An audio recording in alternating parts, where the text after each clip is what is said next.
sejenak, meneduhkan hati, mempersiapkan roh, hati, dan pikiran bagi Allah. Mari kita bersaat teduh sejenak.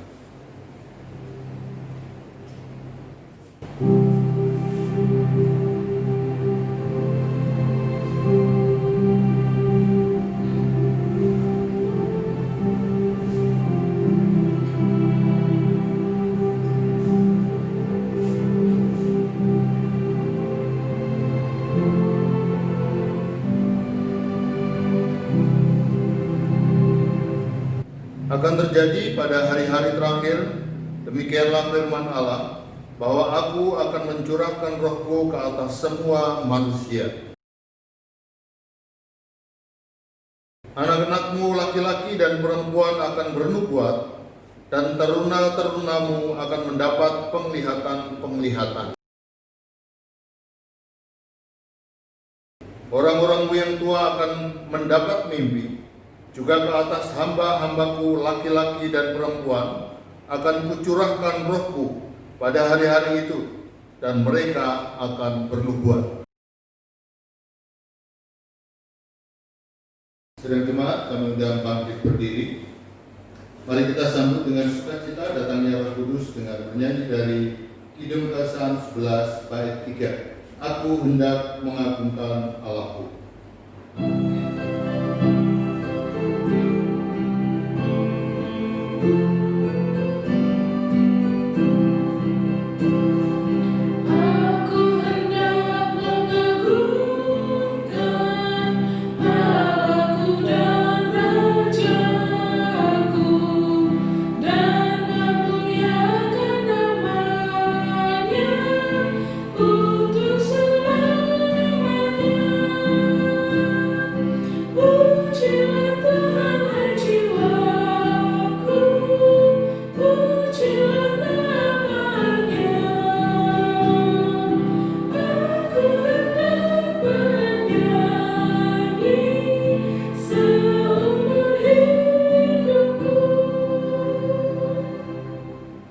Sidang jemaat yang dikasihi Tuhan Yesus, mari kita habiskan ibadah hari Pentakosta ini dengan pengakuan bahwa pertolongan kita ialah dari Tuhan Allah yang telah mencurahkan Roh Kudus bagi umat-Nya. Kasih karunia dari Tuhan Yesus Kristus menyertai saudara sekalian. Amin.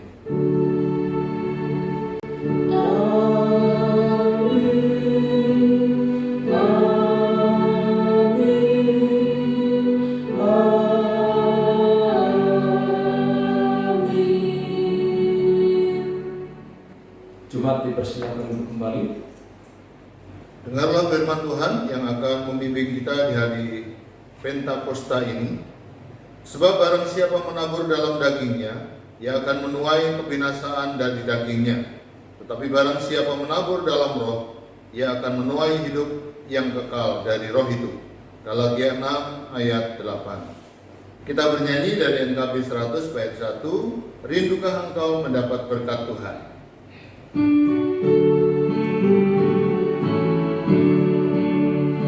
Rindukah engkau mendapat berkat Tuhan yang penuh di seluruh hidupmu? Mintalah kepada Bapamu yang janjinya teguh menyertai langkahmu. Roh Kudus terus meluapi hatimu, karena Tuhan berpesan, bawalah bencanamu. Roh Kudus terus meluapi hatimu, mendengar kuasa-Nya. Kami merasa lemah dan tak berdaya menghadapi pergumulan hidup. Kami mengaku kami berputus asa tatkala beban hidup semakin berat. Kami mengaku kami mengalami kesepian tatkala kami sendiri. Kami mengaku Kami terluka di saat kami ditolak dan disakiti. Kami mengaku, pimpinlah kami dan kuasailah kami dengan Roh-Mu yang kudus. Amin. Kita bernyanyi dari Kidung Jemaat 237 bait 1, Roh Kudus tetap teguh.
Jemaat yang saya kasih dalam Tuhan Yesus, saya undang bangkit berdiri.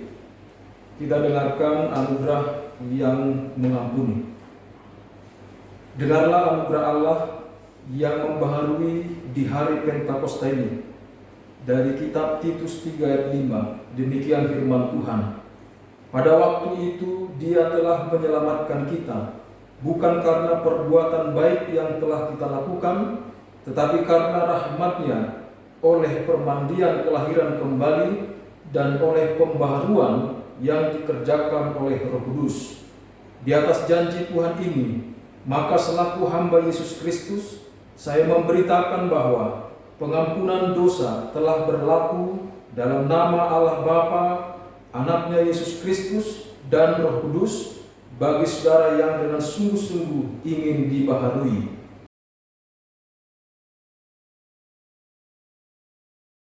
Jemaat, persilakan dulu. Jemaat yang dikasih Tuhan, mari kita naikkan syukur kepada Allah dengan bernyanyi dari Kidung Jemaat 240A bait 2, Datanglah ya sumber rahmat.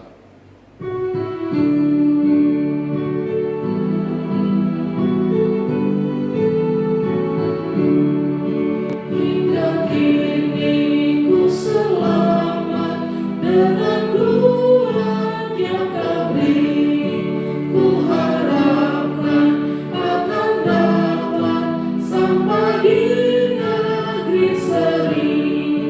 Yesus hari akan aku, domba binal yang sesat, untuk membela dirinya, dipikulnya salib berat. Bagi kita yang telah menerima anugerah pengampunan dari Allah, kini firman Tuhan menuntun kita untuk menjalani kehidupan yang baru, seperti yang tertulis dalam Roma 8 ayat 6. Demikian bunyi firman Tuhan. Karena keinginan daging adalah maut, tetapi keinginan roh adalah hidup dan damai sejahtera. Sidang jemaat yang dikasihi Tuhan Yesus, kini saatnya kita akan mendengarkan firman Tuhan.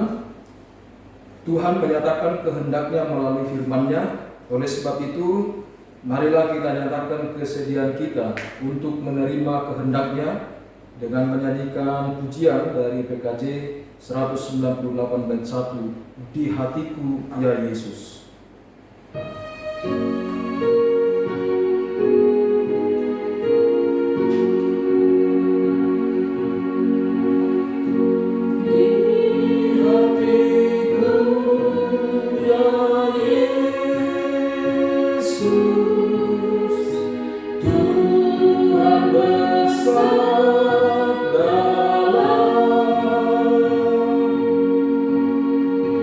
Tuhan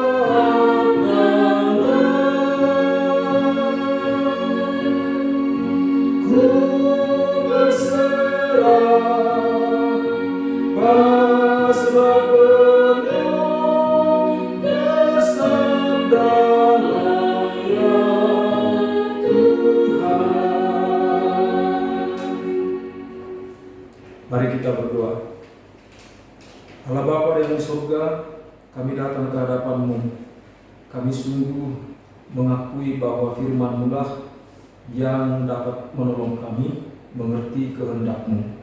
Karena itu ya Bapa, kami akan mendengarkan sabda-Mu ini, biarlah Engkau menerangi hati dan pikiran kami, sehingga kami mengerti firman Tuhan yang kami dengarkan dengan baik, dan tolong kami Tuhan supaya dapat melakukannya di dalam kehidupan kami sehari-hari. Berfirmanlah Tuhan, kami siap mendengar di dalam Yesus Kristus firman yang hidup. Tuhan menyertai saudara. Amin. Saudara-saudara, pembacaan firman Tuhan di hari raya Pentakosta ini terambil dari kitab Roma pasal 8 ayat 12 sampai 17. Demikian firman Tuhan. Jadi saudara-saudara, kita adalah orang berhutang, tetapi bukan kepada daging, supaya hidup menurut daging. Sebab jika kamu hidup menurut daging, kamu akan mati. Tetapi jika oleh Roh kamu mematikan perbuatan-perbuatan tubuhmu, kamu akan hidup. Semua orang yang dipimpin Roh Allah adalah anak-anak Allah. Sebab kamu tidak menerima roh perbudakan yang membuat kamu menjadi takut lagi, tetapi kamu telah menerima Roh yang menjadikan kamu anak Allah. Oleh Roh itu kita berseru, Ya Abba, Ya Bapa. Roh itu bersaksi bersama-sama dengan roh kita bahwa kita adalah anak-anak Allah. Dan jika kita adalah anak, maka kita juga adalah ahli waris. Maksudnya orang-orang yang berhak menerima janji-janji Allah, yang akan menerimanya bersama-sama dengan Kristus, yaitu jika kita menderita bersama-sama dengan Dia, supaya kita juga dipermuliakan bersama-sama dengan Dia. Demikianlah firman Tuhan. Terpujilah Tuhan Yesus Kristus yang telah mencurahkan Roh-Nya bagi kita. Berbahagialah saudara-saudara yang mendengar firman Tuhan dan yang melakukannya dalam kehidupan sehari-hari. Haleluya.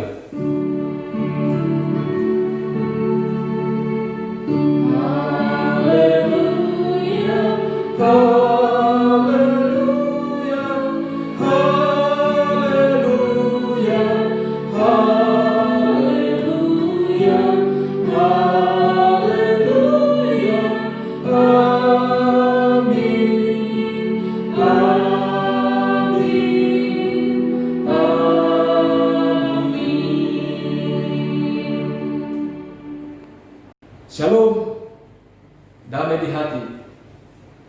Saudara-saudara yang saya kasih dalam Tuhan, tema kita di hari raya Pentakosta saat ini yaitu daging mematikan, roh menghidupkan.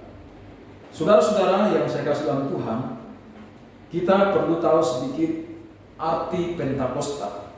Pentakosta itu bukan bicara tentang nama denominasi gereja, tetapi Pentakosta itu merupakan hari raya Pentakosta. Pentakosta 50 artinya.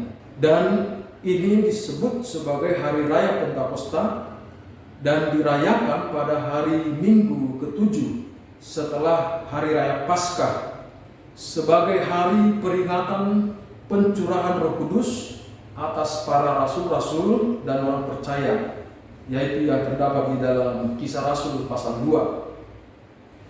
Nah, saudara-saudara, Pentakosta ini merupakan penggenapan apa yang dijanjikan Yesus di dalam Lukas 24 ayat 49. Yesus berkata, "Dan aku akan mengirim kepadamu apa yang dijanjikan Bapakku." Apa yang dijanjikan Bapa itu terambil dari kitab Yoel pasal 2 ayat 28. Demikian janji Tuhan. Kemudian daripada itu akan terjadi bahwa aku akan mencurahkan rohku ke atas semua manusia. Jadi Pentakosta merupakan penggenapan janji Tuhan, yaitu pemberian Roh Kudus bagi kita. Saudara-saudara, sesuai dengan tema kita, daging mematikan, roh menghidupkan. Kalau kita lihat kehidupan sehari-hari, banyak contoh-contoh atau kasus-kasus hidup dalam daging. Biasanya kasus-kasus hidup dalam daging ini berakhir dengan kehancuran. Misalkan saudara-saudara, banyak gereja pecah karena pelayan-pelayan hidup di dalam daging, bertengkar, bahkan juga berselisih paham. Banyak gereja juga tidak bertumbuh secara rohani karena para pelayan-pelayannya tidak menjadi contoh teladan yang baik bagi jemaat. Bahkan banyak keluarga bercerai karena pasangannya hidup di dalam dosa. Ada juga saudara-saudara, keluarga hancur secara ekonomi karena pasangannya hidup dalam dosa-dosa. Contohnya dosa-dosa zina. Banyak kaum milenial gagal dalam studi, bahkan juga dalam karir karena hidup dalam dosa, hidup dalam daging. Saudara-saudara, ini contoh-contoh kalau hidup di dalam daging, kalau menabur di dalam daging akan menuai yang hal-hal mematikan. Karena itu saudara-saudara, keinginan daging dan perbuatan daging ini sangat berbahaya dan mematikan. Oleh karena itulah kita membutuhkan Roh Kudus dan hidup di dalam Roh Kudus. Saudara-saudara yang saya kasih dalam Tuhan, daging mematikan, roh menghidupkan. Berarti kita membutuhkan Roh Kudus ini. Nah, pertanyaannya, mengapa Tuhan mencurahkan rohnya kepada semua orang? Saudara-saudara, roh Tuhan dan roh manusia itu beda. Di dalam Kejadian 2 ayat 7, firman Tuhan berkata, ketika itulah Tuhan Allah membentuk manusia itu dari debu tanah dan menghembuskan nafas hidup. Nafas hidup ini dalam bahasa Ibrani itu ruah. Ruah itu roh ke dalam hidungnya. Demikianlah manusia itu menjadi makhluk yang hidup. Roh yang ditiupkan Allah membuat manusia itu bisa hidup dan berbeda dengan binatang. Contohnya saudara-saudara, manusia tahu malu, manusia tahu berbuat baik, manusia tahu berbuat kasih. Kalau binatang tidak tahu. Nah, itulah yang membedakan manusia dengan binatang, yaitu karena dia memiliki roh yang diberikan Tuhan secara khusus. Di dalam Kejadian 6 ayat yang ketiga, saudara-saudara, firman Tuhan berkata, berfirmanlah Tuhan, rohku tidak akan selama-lamanya tinggal di dalam manusia. Kenapa roh Tuhan tidak tinggal selama-lamanya di dalam manusia? Ini berbeda dengan nafas tadi. Ini sekarang roh Tuhan. Karena di bahasa ini dikatakan R besar, ya, itu menunjuk pada pribadi Allah. Mengapa roh Tuhan tidak tinggal selama-lamanya di dalam hidup manusia? Jawabannya di situ adalah karena manusia itu adalah daging, sehingga keinginannya pun keinginan daging. Nah, sejak saat itu Tuhan tidak memberikan rohnya kepada semua orang yang hidup di zaman Perjanjian Lama. Dan salah satu contohnya, saudara-saudara, kita lihat di dalam Alkitab, yaitu Kejadian pasal yang ke-67 tentang Nuh, di mana Tuhan menghukum semua manusia yang ada nafas hidup di dalam hidungnya. Karena apa Tuhan menghukum? Karena manusia saat itu telah memenuhi keinginan dagingnya. Mereka hidup di dalam kedagingan. Nah, saudara-saudara, mengapa Tuhan mencurahkan rohnya? Tuhan Allah memberikan rohnya sebagai anugerahnya kepada manusia, agar setiap orang yang percaya kepadanya, percaya kepada Yesus, tidak binasa. Itu kasih Allah yang kita lihat. Dan yang kedua, mengapa Tuhan mencurahkan rohnya? Karena kita adalah daging. Kalau tidak ada roh Allah, kita mati. Itulah yang dikatakan di dalam Roma 8 ini. Daging mematikan, tetapi roh Allah menghidupkan. Saudara-saudara yang saya kasih dalam Tuhan, mari kita lihat firman Tuhan lebih dalam lagi. Tadi pihak Allah, dia memberikan rohnya kepada kita. Dia menjanjikan karena kasihnya kepada kita. Sekarang pertanyaannya adalah dari kita, mengapa kita membutuhkan roh Allah? Mengapa kita membutuhkan roh Allah? Dalam Roma pasal 8 ayat 12 sampai ayat yang ke-13, di sana sangat jelas, saudara-saudara, firman Tuhan berkata, saudara-saudara, kita adalah orang berhutang, tetapi bukan kepada daging, supaya hidup menurut daging. Sebab jika kamu hidup menurut daging, kamu akan mati. Tetapi jika oleh roh kamu mematikan perbuatan-perbuatan tubuhmu, kamu akan hidup. Saudara-saudara, firman ini jelas. Hidup menurut daging akan mati.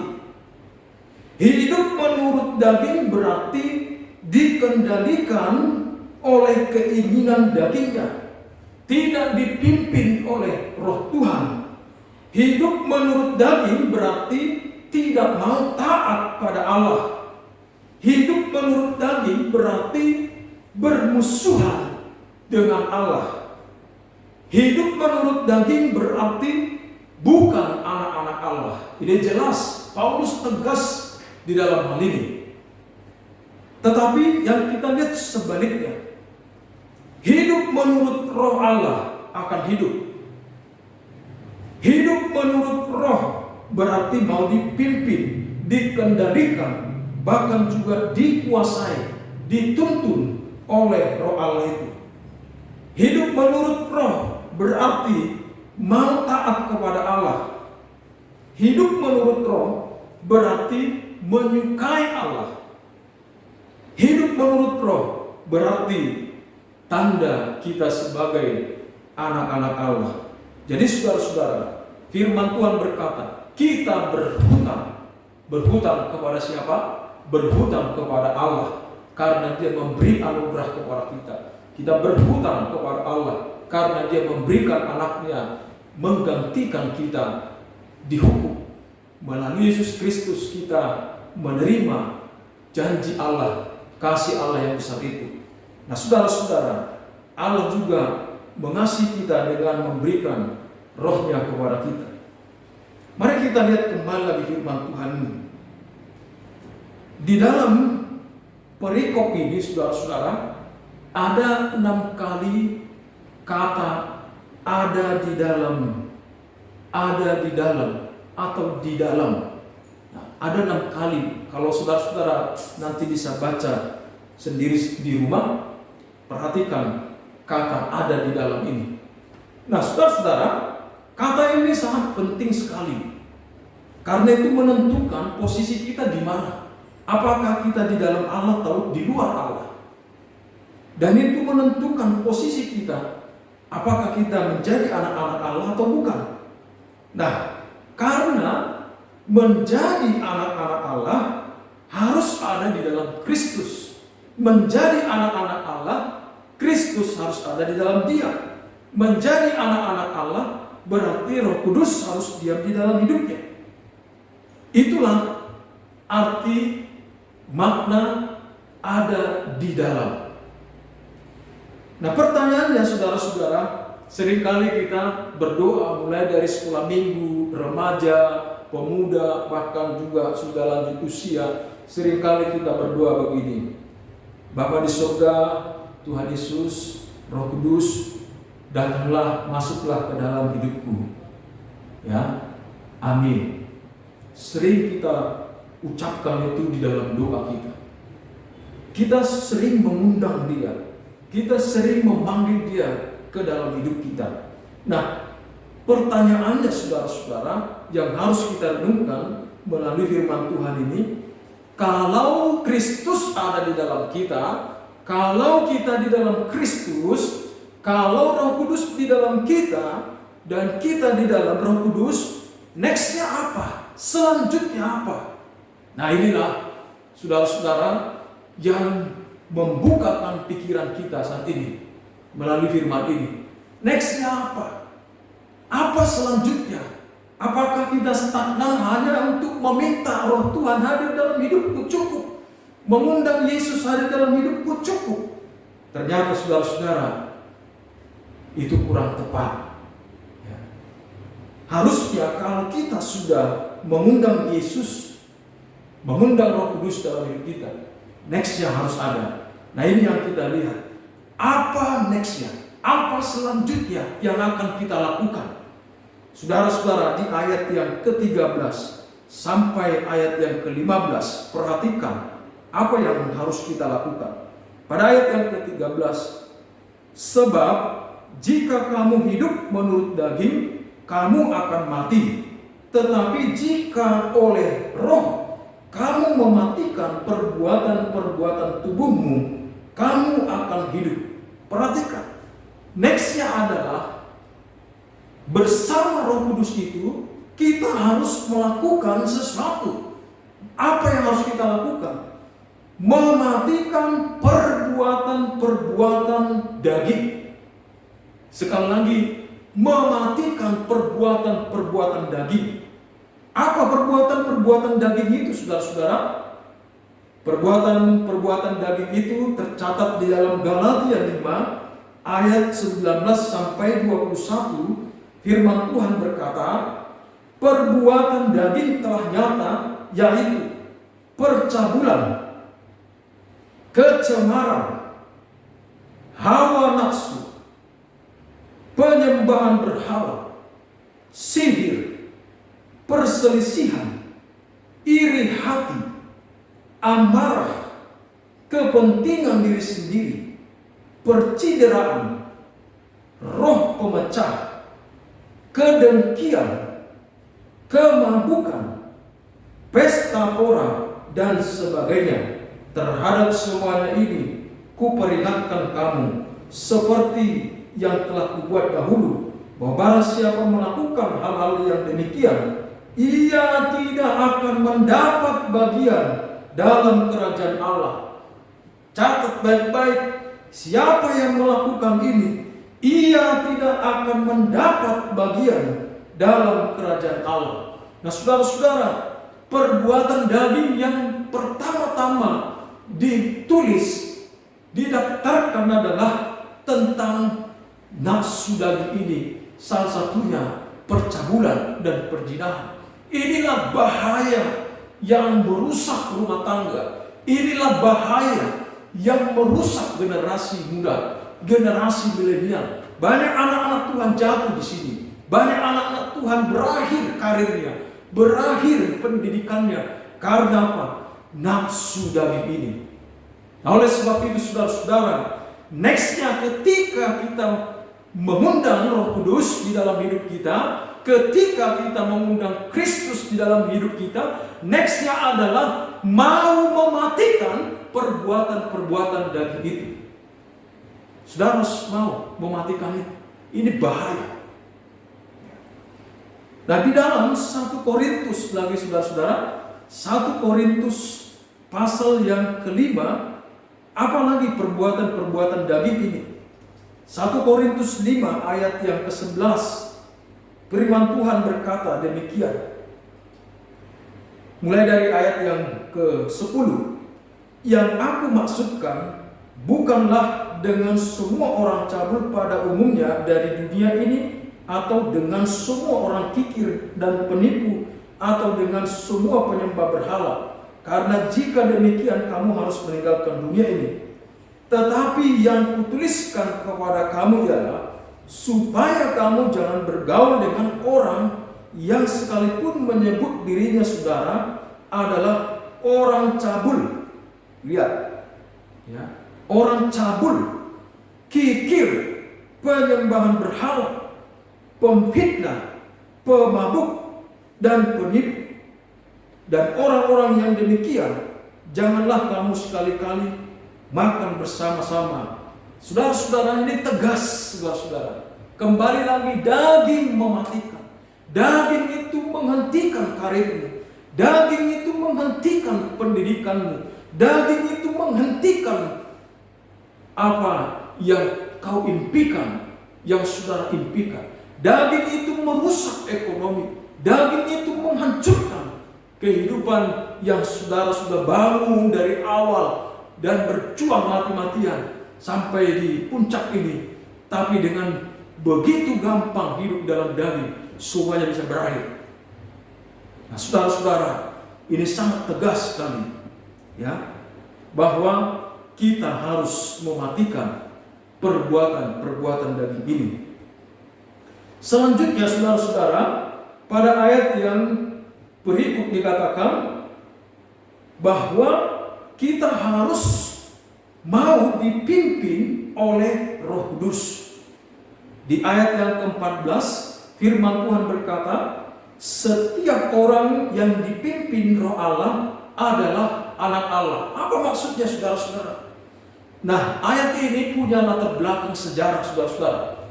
Pada tahun antara 62, waktu itu Roma dipimpin oleh Kaisar Claudius.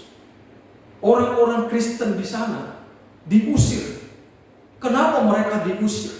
Ternyata, saudara-saudara, orang-orang Kristen yang ada di Roma itu terdiri dari dua kelompok. Kelompok yang pertama adalah orang-orang Kristen Yahudi, lalu kelompok yang kedua adalah orang-orang Kristen yang non-Yahudi. Nah, saudara-saudara, mereka ini ribut, mereka ini selalu bertengkar, mereka ini selalu berselisih paham. Tentang apa? Tentang sunat, tentang apa lagi? Tentang makanan haram.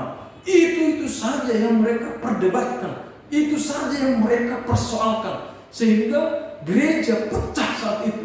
Gereja tidak bisa akur, orang-orang Kristen tidak bisa hidup bersama. Sehingga tidak ada manfaatnya bagi orang-orang, bagi negara Roma, maka mereka diusir. Nah, saudara-saudara, itu sebabnya firman Tuhan yang dituliskan ini, setiap orang yang dipimpin oleh Roh Allah adalah anak Allah.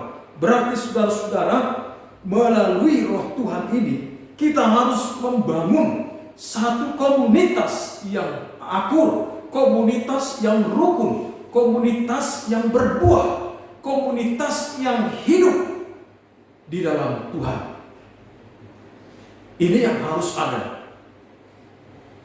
Nah, saudara-saudara, berikut lagi kita lihat apa yang kita lakukan bersama Roh Kudus. Di ayat yang selanjutnya, pada ayat yang ke-15, firman Tuhan berkata tadi demikian, sebab kamu tidak menerima roh perbudakan yang membuat kamu menjadi takut lagi, tetapi kamu telah menerima roh yang menjadikan kamu anak-anak Allah. Oleh roh itu kita berseru, ya Aba, ya Bapa. Oleh roh itu kita berseru, ya Aba, ya Bapa. Nah, saudara-saudara, ayat ini punya latar belakang khusus. Ayat ini merupakan pengalaman Rasul Paulus.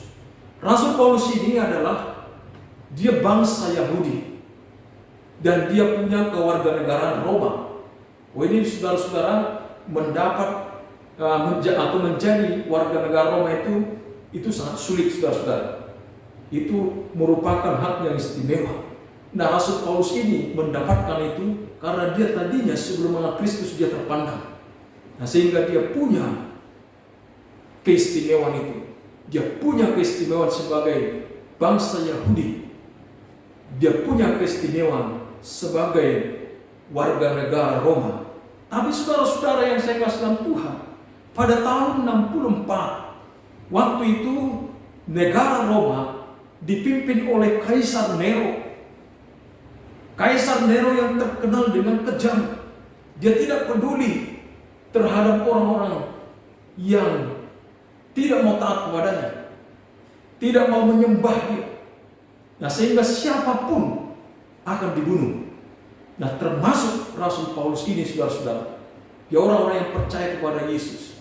Nah, sehingga pada tahun 64 kurang lebih, saudara-saudara, dia ditangkap, lalu dianiaya. Bayangkan kalau duduk di depan sidang atau pengadilan, saudara-saudara, dengan terikat tangan atau juga mungkin di dalam penghukuman, tekanan. Nah, saudara-saudara, kalau dia ditekan untuk menolak menyangkal Yesus, apa yang harus dilakukan? Banyak orang mungkin akan berkata, saya tidak mau lagi ikut Yesus, saya tidak mau lagi percaya Yesus. Banyak orang akan menyangkal Yesus, banyak orang akan meninggalkan Yesus. Tapi lihat, saudara-saudara, ketika Paulus berhadapan dengan aniaya itu, berhadapan dengan kematian itu, dia berkata, ya Aba, ya Bapa. Nah, saudara, dia dimampukan untuk berseru kepada Allah. Dia tidak takut, dia tidak menyangkal imannya. Dia berseru, ya Aba, ya Bapa. Saudara-saudara, itu makna ayat ini. Nah, kalau kita di konteks kita sekarang, seringkali Bapak Ibu, saudara-saudara, kita hanya berseru waktu kita aman. Kita berseru hanya waktu sukacita. Kita berseru dengan keras, dengan kencang, puji Tuhan, haleluya. Waktu dapat surprise, waktu dapat bonus, waktu naik karir kita atau pangkat kita. Kita hanya bersyukur saat itu. Tapi saudara-saudara, firman Tuhan berkata bahwa tidak boleh berhenti saat itu. Di dalam situasi apapun, di dalam kondisi apapun, diperhadapkan dengan maut, diperhadapkan dengan sakit, diperhadapkan dengan hal buruk, diperhadapkan dengan situasi-situasi yang gelap, diperhadapkan dengan godaan, diperhadapkan dengan tantangan apapun, kita tetap berseru kepada Allah, ya Aba, ya Bapa. Ini satu penyerahan, ini satu pengakuan kehadiran Allah di dalam kehidupan kita. Nah, saudara-saudara, daging mematikan, tapi roh menghidupkan. Saudara-saudara, apa yang kita terima bersama Kudus ini? Apa yang akan kita terima? Di dalam ayat yang ke-16 sampai 17, saudara-saudara, firman Tuhan berkata, roh itu bersaksi bersama-sama dengan roh kita bahwa kita adalah anak-anak Allah. Dan jika kita adalah anak, maka kita juga adalah ahli waris. Maksudnya adalah orang-orang yang berhak menerima janji-janji Allah, yang akan menerimanya bersama-sama dengan Kristus, yaitu jika kita menderita bersama-sama dengan Dia, supaya kita juga dipermuliakan bersama-sama dengan Dia. Saudara-saudara, apa yang kita terima bersama Roh Kudus? Kita adalah anak-anak Allah. Kita menjadi ahli waris. Ahli waris itu berarti orang yang berhak menerima janji-janji Allah. Amin. Kita akan menerima itu bersama-sama dengan Kristus. Lalu kita akan dipermuliakan bersama-sama dengan Yesus Kristus. Saudara-saudara, janji Tuhan ini luar biasa. Berkat rohani yang kita terima bersama Roh Kudus luar biasa. Nah, karena itu saudara-saudara, masihkah kita tergoda atau masihkah kita membiarkan diri hidup di dalam daging? Nah, saya yakin percaya kalau saudara memikirkan berkat di balik semua itu yang dijanjikan Tuhan, saudara tidak akan mudah jatuh. Tidak ada kemenangan tanpa perjuangan. Tidak ada perjuangan kalau tidak punya musuh. Musuh kita bukan manusia, tetapi keinginan daging, keinginan dunia, dan roh jahat. Tidak ada yang kita raih kalau kita tidak menabur. Oleh sebab itu, apa yang kita tabur, itu juga yang akan kita raih. Menaburlah dalam Roh Kudus, maka akan menuai hidup dari Roh Kudus, yaitu tadi dengan mematikan perbuatan-perbuatan daging, lalu terpanggil bersama-sama membangun komunitas kesatuan kita menjadi kesatuan yang harmonis, rukun, dan bersaksi. Saudara-saudara yang saya kasih dalam Tuhan, sebagai penutup dari khotbah ini, dalam hari Raya Pentakosta tahun 2020 ini, marilah kita merayakan dalam situasi kita saat ini dengan perayaan kemenangan setiap waktu, dengan mengalahkan perbuatan-perbuatan daging, merayakan dengan mempererat kerukunan kita yang harmonis, bahkan juga kerukunan yang akrab, solid, dan bertumbuh, berbuah bersama di dalam pekerjaan Tuhan. Kita juga merayakan hari Raya Pentakosta ini dengan penuh syukur dan doa, sekalipun menghadapi pergumulan, menghadapi tantangan, menghadapi masa-masa yang begitu mencekam. Mari saudara-saudara, dengan sukacita, dengan pengharapan sebagai anak-anak Allah, bahwa Tuhan menjanjikan apa yang akan kita terima kelak, dan kita akan bersama-sama menerima itu. Dan jangan lagi saudara-saudara kalah di dalam perjuangan ini. Mari dengan iman yang kuat, yang teguh dan sungguh-sungguh membaharui diri melalui kekuatan dan kehadiran Roh Kudus. Tuhan yang memberkati kita semua. Shalom. Damai di hati. Saudara-saudara, mari kita responi firman Tuhan dan kembali bernyanyi dari PKJ 198 bait yang ketiga, Di Hatiku Ya Yesus.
Bapak Ibu yang dikasihi Tuhan Yesus, mari kita berdoa. Terpujilah Engkau ya Allah yang telah mengaruniakan Roh-Mu kepada kami, sehingga kami menjadi anak-anak-Mu. Kami sangat bersyukur kepadamu. Kiranya Bapa, kami dapat meresponi anugerah-Mu yang besar ini, yaitu dengan mematikan perbuatan-perbuatan daging kami, sehingga kami terus ada di dalam kehidupan yang Kau sediakan melalui Roh-Mu. Bapa di surga, kami bersyukur bahwa kami menjadi anak-anak-Mu yang Kau janjikan akan menerima ahli waris yang Kau janjikan untuk kami terima bersama-sama dengan Kristus, dan kami akan dipermuliakan bersama-sama dengan Kristus kelak. Terima kasih Bapa, kami dikuatkan firman-Mu. Bapa surgawi, kami berdoa untuk jemaat-Mu yang mengalami pergumulan, baik mengalami pergumulan sakit penyakit, baik mengalami pergumulan ekonomi, pergumulan rumah tangga, pergumulan pernikahan, pergumulan membesarkan anak, mendidik anak. Kami berdoa memohon kepadamu kiranya Tuhan Engkau menerangi pikiran dan hati kami, supaya kami dapat melihat pengharapan yang Tuhan nyatakan melalui kehadiran-Mu, bahwa kami yakin percaya Tuhan memberikan pertolongan jalan keluar bagi kami. Kiranya Bapa, kami terus dibimbing agar kami memiliki sandaran yang tepat, yaitu Kristus sendiri. Apapun yang kami alami, kami percaya bahwa Kristus gembala yang baik yang akan menuntun kami menemukan segala jawaban yang kami hadapi saat ini. Terima kasih Bapak. Kami berdoa untuk jemaat yang sakit, Saudara Andre Sidabutar, Ibu Basani Damanik, Ibu Serdima Purba, Ibu Natalis, Bapak Raja Toba Tambunan, Bapak Darwin Situmorang, Bapak Bertampi. Kami percaya bilur-bilur Yesus Kristus yang berkuasa itu, yang tidak pernah berubah dulu, sekarang, sampai akan selamanya, dapat menyembuhkan, memulihkan, bahkan mengangkat segala sakit penyakit dari tubuh mereka, sehingga mereka dapat mengalami kesembuhan yang dari Tuhan, dan semua itu adalah kehendak-Mu yang terjadi Bapa. Kami juga berdoa untuk jemaat yang berulang tahun. Kami doakan Bapak Hendrik Lembong, Bapak Surono, Saudara Rivaldo Marulitua Hasibuan, Saudara Aldo Pratama Laksana, demikian juga Ibu Ernawati, Ibu Yeni Retnosari Siahan.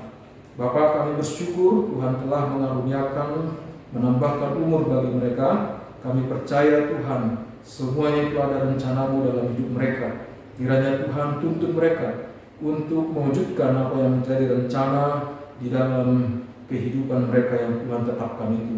Pakai mereka menjadi alat-Mu Bapa. Kami doakan juga jemaat yang lansia atau orang tua yang saat ini mengalami kelemahan secara fisik, dan anak-anak yatim piatu. Kami berdoa Engkau Bapa yang setia, Bapa yang baik yang memelihara hidup mereka sampai masa tua mereka. Engkau Allah tetap sama yang menggendong, merawat, memelihara hidup mereka. Kami yakin percaya penyertaan-Mu sungguh nyata bagi mereka. Kami juga berdoa untuk lingkungan RT RW, perumahan Pondok Umum Permai, bahkan Kota Bekasi. Demikian juga bangsa kami. Kami serahkan Bapa ke dalam tangan-Mu. Kiranya Tuhan yang memelihara, melindungi, dan juga memberkati bangsa kami, kota kami, dan lingkungan kami. Segala hal apapun yang tidak berkenan di hati-Mu, kami mohon kemurahan hati-Mu untuk memberikan pengampunan dan pertobatan bagi bangsa kami Bapa. Terima kasih ya Tuhan. Kami doakan juga Bapa setiap warga yang mengalami pandemi COVID-19 ini, baik yang mengalami sakit, baik yang mengalami pergumulan, baik secara ekonomi. Tuhan, Engkaulah yang memberkati dan menyembuhkan mereka dan menolong mereka. Dan juga kami berdoa, pakailah kami sebagai gereja-Mu Bapa untuk peduli, bahkan juga untuk mengambil bagian, turut merasakan, turut ambil bagian membantu saudara-saudara kami melalui berkat yang kami terima dari Tuhan. Terima kasih Bapa. Kami yakin percaya bahwa apa yang kami lakukan kepada saudara-saudara kami di dalam Tuhan tidak akan sia-sia Bapa. Dari Tuhan kami menerima segala yang baik dan segala berkat-Mu. Terima kasih Tuhan. Jemaat GKO Sungai Mawang kami serahkan dalam tangan Tuhan untuk pembangunan, kemajuan pos ini. Tuhanlah yang memberkati jemaat di sana dengan sungguh-sungguh untuk mengembangkan pelayanan yang Tuhan percayakan. Kami doakan Bapak majelis jemaat GKO Pondok Permai dari Gembala Sidang, para penatua dan para pengurus komisi. Ya Tuhan, Engkaulah yang memberkati semua kami pelayan-pelayan-Mu. Beri kami terus hati yang rindu, hati yang semangat, hati yang setia untuk melayani. Sekalipun kami tidak terlibat secara langsung di dalam gereja atau gedung gereja, tapi kami tetap di keluarga kami atau dimanapun melakukan tugas pelayanan kami dengan sungguh-sungguh dan setia. Terima kasih Bapa, inilah doa kami. Kami mohon di hadirat-Mu dalam Yesus Kristus, Juru Selamat kami yang hidup, dan kami mohon doa seperti yang Kau ajarkan kepada kami.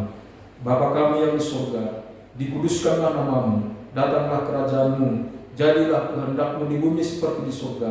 Berikanlah kami pada hari ini makanan kami yang secukupnya, dan ampunilah kami akan kesalahan kami, seperti kami juga mengampuni orang bersalah kepada kami. Dan janganlah membawa kami ke dalam pencobaan, tetapi lepaskanlah kami daripada yang jahat. Karena Engkau yang punya kerajaan dan kuasa dan kemuliaan sampai selama-lamanya. Amin. Jemaat yang dikasihi Tuhan, bersama dengan gereja di segala tempat dan abad, marilah kita mengucapkan pengakuan iman rasuli secara bersama-sama sambil berdiri. Mari kita mulai.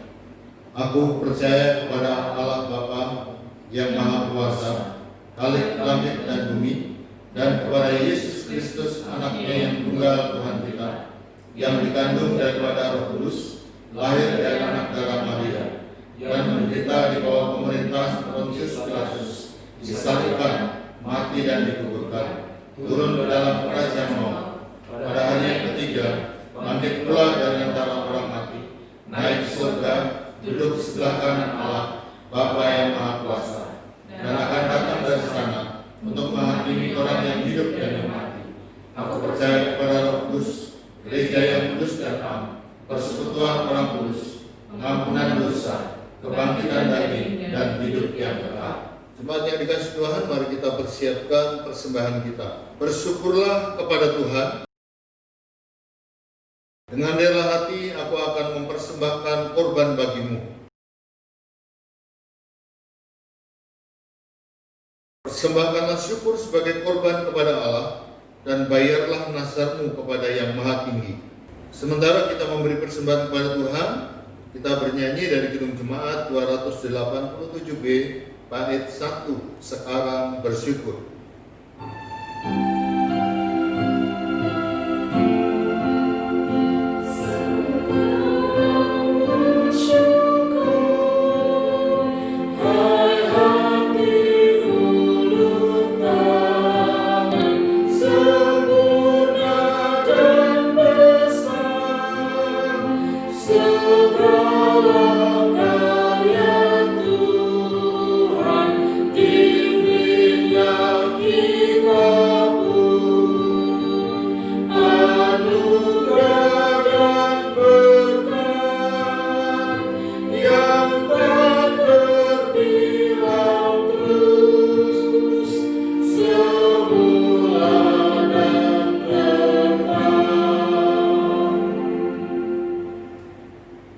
Mari kita berdiri untuk menyerahkan persembahan kita dalam doa kepada Tuhan. Mari kita berdoa. Engkau menurunkan hujan dan menyirami bumi dengan sinar matahari. Seluruh alam semesta hidup ceria. Sawah dan ladang bertumbuh subur. Semua umatmu memetik keuntungan karena kebaikanmu. Pada hari Pentakosta ini kami berkumpul di rumahmu untuk membawa korban syukur dari hasil usaha yang Engkau berkati. Engkau telah membuat segala sesuatu, usaha kami berhasil, ya Allah. Itulah sebabnya kami bersyukur kepadamu. Terimalah syukur hati kami berupa uang yang dipersembahkan sebagai pendukung pekerjaan-Mu yang dilakukan oleh gereja, sehingga nama-Mu senantiasa dimuliakan. Amin. Saudara-saudara, firman Tuhan telah saudara dengar.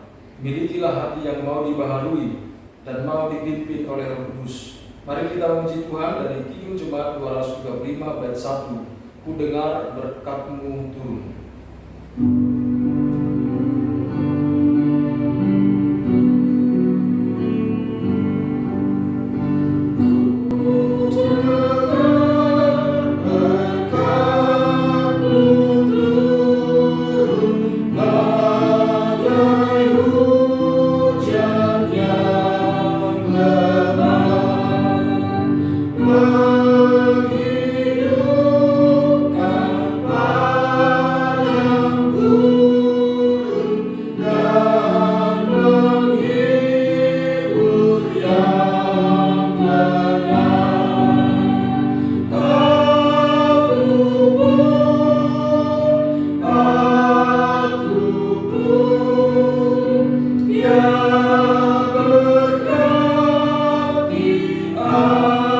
Aku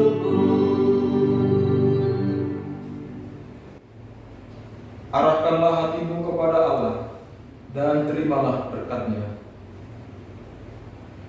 Kiranya Tuhan Allah memberkati engkau dan melindungi engkau. Kiranya Kristus menyertai engkau dan memelihara engkau. Kiranya Roh Kudus memimpin engkau dan memenuhi hidupmu dari sekarang sampai selama-lamanya. Amin.